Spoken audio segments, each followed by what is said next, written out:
The kids were asleep, and the house was quiet. But when Mr. Vance came home from his gala early, he decided the night shift wasn't over. In the dim light of his living room, my wealthy neighbor showed me exactly what he meant by overtime. This is a story of suburban secrets, professional dominance, and the thrill of the bonus session. Grab your headphones for this 2-hour experience.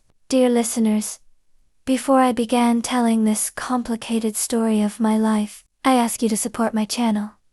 Subscribe, leave a like, and write the comment. Which city you are listening from. This is very important for us. And now, enjoy listening. It was a Friday night, and the Vance estate was as silent as a museum. The kids had been asleep since 8, and I was curled up on the oversized velvet sofa, trying to focus on my midterms. Mr. Vance, a high-powered architect with a voice like dark chocolate, had told me he'd be out until 2 a.m. I liked the house. It smelled of expensive sandalwood and success, but more than the house, I liked the way Mr. Vance looked at me when he handed me the keys. At midnight, the front door clicked open.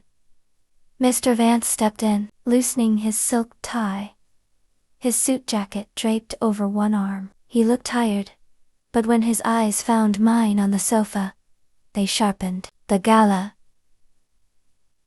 was tedious, Maya, he murmured, his voice a low, resonant hum. He didn't go upstairs. He walked into the kitchen and poured 2 fingers of bourbon, then walked over to the sofa. I think the kids aren't the only ones who need a little looking after tonight. He sat down next to me, much closer than a boss should. The heat radiating off him was a physical force. You're working too hard on those books, he said, his hand resting on the back of the sofa, inches from my neck. He began to ask about my studies, but his voice was a rhythmic vibration I felt in my chest. He reached out and tucked a stray hair behind my ear, his fingers lingering on my pulse point. You've been such a good girl tonight. I think it's time we discussed your ... bonus. The thumbnail moment. He set his glass down and shifted, pinning me back against the plush velvet. He was massive, a wall of tailored wool and raw command. The hourly rate is one thing, he breathed against my lips, his hand sliding to my waist with a possessive grip. But the overtime, that's where the real work happens. I looked up at the darkened ceiling, my heart hammering. The house was silent. The kids were dreaming, and my hot neighbor was about to give me a lesson that wasn't in my textbooks. Because the kids were just upstairs, every movement had to be calculated. The narrator focuses on the silent command, the friction of the silk tie, the scent of his bourbon-laced breath, and the overwhelming dominance of an older man who knew exactly how to claim what was his. He didn't ask, he took. His kiss was deep and authoritative, tasting of smoke and honey. He moved me with a practiced ease, turning the living room into a private sanctuary. Don't make a sound, Maya, he commanded, his voice a velvet warning. I had to bite my lip to keep from crying out as he showed me exactly what he meant by looking after me. By the time the clock struck 1:30, the babysitter was gone, and I was entirely, irreversibly, his secret. The house was still silent. Mr. Vance stood up, adjusting his cuffs with the same professional coolness he used in boardrooms. He reached into his leather wallet and pulled out 3 crisp $100 bills, sliding them onto the coffee table next to my textbooks. "For you have extra effort tonight," he said, his eyes meeting mine with a sharp, knowing glint. He walked me to the door, his hand resting on the small of my back. "The kids start school on Monday. I'll need you here every night next week. We have a lot of catching up to."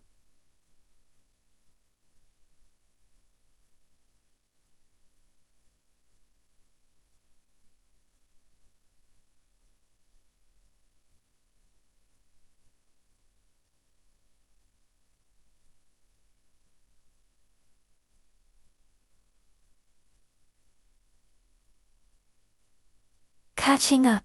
The story ends with me walking to my car. The cold night air hitting my flushed skin. I looked back at the house. The lights were turning off one by one. I looked at the money in my hand. I wasn't just the girl next door anymore. I was the architect's favorite project. And I couldn't wait for Monday. The Monday after the bonus session, my phone buzzed. During my afternoon lecture, it was him. I'm working late in the study. The kids have a sleepover at their cousin's. Come to the back entrance at 9 p.m. Dress like you're expecting a promotion. My breath caught. This wasn't babysitting anymore. This was an appointment. The house was dark when I arrived. Save for the amber glow spilling from the top of the stairs, I didn't stop in the living room. I walked past the sofa, feeling the ghost of his touch on the velvet, and climbed the stairs. Mr. Vance was standing at the end of the hallway, framed by the arched doorway of the master suite. He had discarded his jacket. His white shirt was unbuttoned at the collar, sleeves rolled up to reveal forearms that looked like they were carved from granite. "You're early, Maya," he said, his voice a low, predatory rumble. "I like a woman who's hungry for her next lesson." He led me into the suite. The floor was cool marble, covered by a rug so thick it swallowed the sound of my heels. He didn't say a word. He just walked to the floor-to-ceiling window, overlooking the city, and gestured for me to join him. "Look at the view, Maya," he whispered, stepping up behind me. I could feel the heat of his chest against my back, the scent of his expensive scotch and cedarwood filling my senses. "Down there, everyone plays by the rules. Up here. Up here. Up, I make them." He didn't lead me to the bed. He cleared a stack of blueprints off his heavy mahogany desk. With one swift motion, he lifted me onto the wood, the polished surface cold against my skin. He stepped between my knees, pinning my wrists to the desk. The living room was just the orientation. He breathed, his mouth grazing the sensitive skin below my ear. "Tonight, we're going into the deep dive. I want to see exactly how much overtime you can handle before you beg for a break." The friction of his skin against hers, the weight of his command, and the overwhelming power of a man who has decided to stop being the neighbor and start being the master. He claimed me with a hunger that made the sofa session feel like a polite greeting. His hands were everywhere, mapping my skin, guiding my movements, asserting his ownership. "You belong in this room," he growled, his voice a vibration that traveled through the desk and into my spine. I watched our silhouettes in the massive mirrors, a dance of shadow and light that felt like it would never end. By the time the city lights below began to flicker out, I was no longer a student. I was his masterpiece. The room was quiet, save for our synchronized breathing.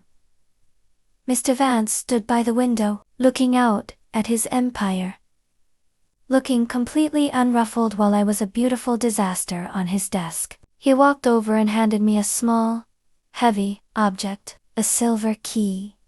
"This is for the side gate," he said, his eyes locking onto mine with an intensity that made my heart skip. "You don't need to wait for a text anymore. If the light in this window is blue, the master class is in session." The story ends with me walking down the grand staircase, the silver key clutched in my palm like a trophy. I looked back at the house. The amber light in his window was still burning. I knew I'd be back tomorrow. And the day after, because once you've had the master's suites, the rest of the world just feels like a waiting room.